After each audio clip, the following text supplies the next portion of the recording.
पांडवों के वनवास की अवधि पूरी होने को ही थी। 12 वर्ष समाप्त होने में कुछ ही दिन रह गए थे।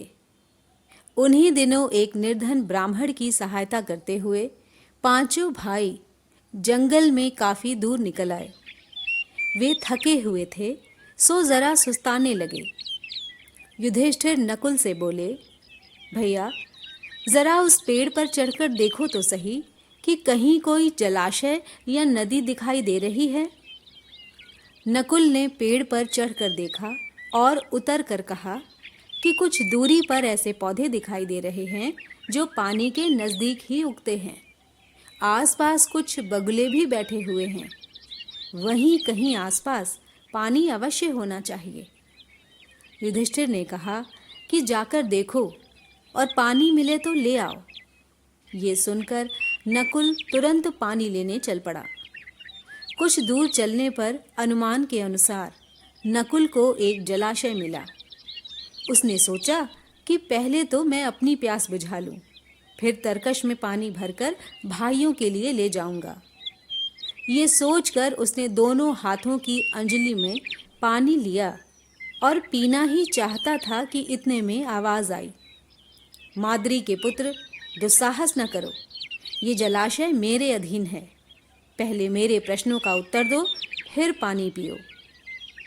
पर उसे प्यास इतनी तेज लगी थी कि उस वाणी की परवाह न करके नकुल ने अंजलि से पानी पी लिया।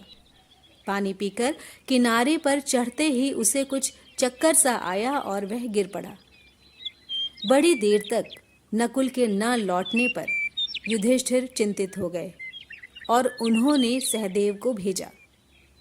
सहदेव जलाशय के नज़दीक पहुंचा तो नकुल को जमीन पर पड़ा हुआ देखा, पर उसे भी प्यास इतनी तेज लगी थी कि वह कुछ ज्यादा सोच न सका। वह पानी पीने को ही था कि पहले जैसी वाणी उसे भी सुनाई दी। उसने वाणी की चेतावनी पर ध्यान न देते हुए पानी पी लिया और किनारे पर चढ़ते चढ़ते वह भी अचेत होकर नकुल के पास ही गिर पड़ा। जब सहदेव भी बहुत देर तक नहीं लौटा तो युधिष्ठिर घबरा कर अर्जुन से बोले, जाकर देखो, देखो उसके साथ कहीं कोई दुर्घटना तो नहीं हो गई। अर्जुन बड़ी तेजी से चला। तालाब के किनारे दोनों भाइयों को उसने मृत पड़े हुए देखा तो वह चौंक उठा। वह नहीं समझ पाया कि इनकी मृत्यु का क्या कारण है।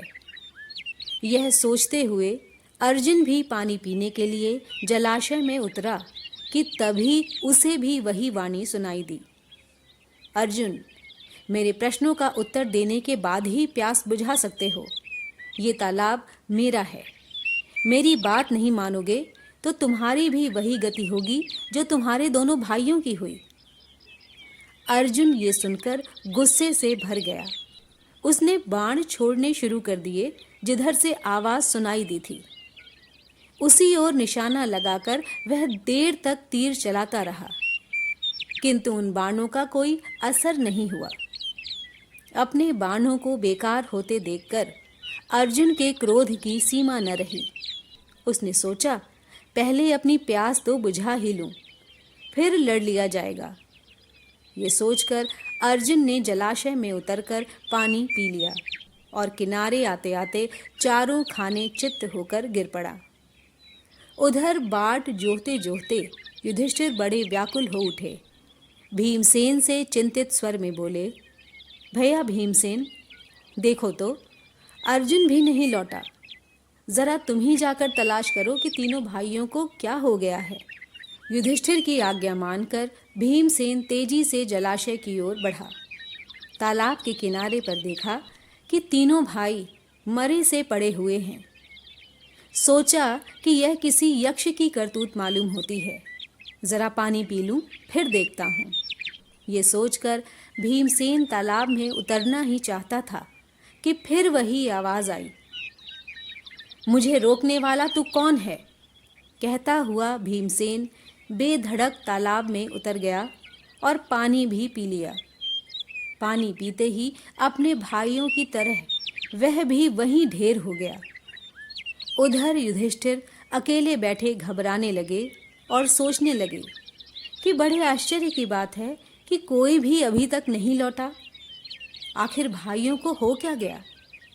क्या कारण है कि अभी तक वे नहीं लौटे? जल की खोज में वे जंगल में इधर उधर रास्ता तो नहीं भटक गए? मैं ही चलकर देखूं कि क्या बात है।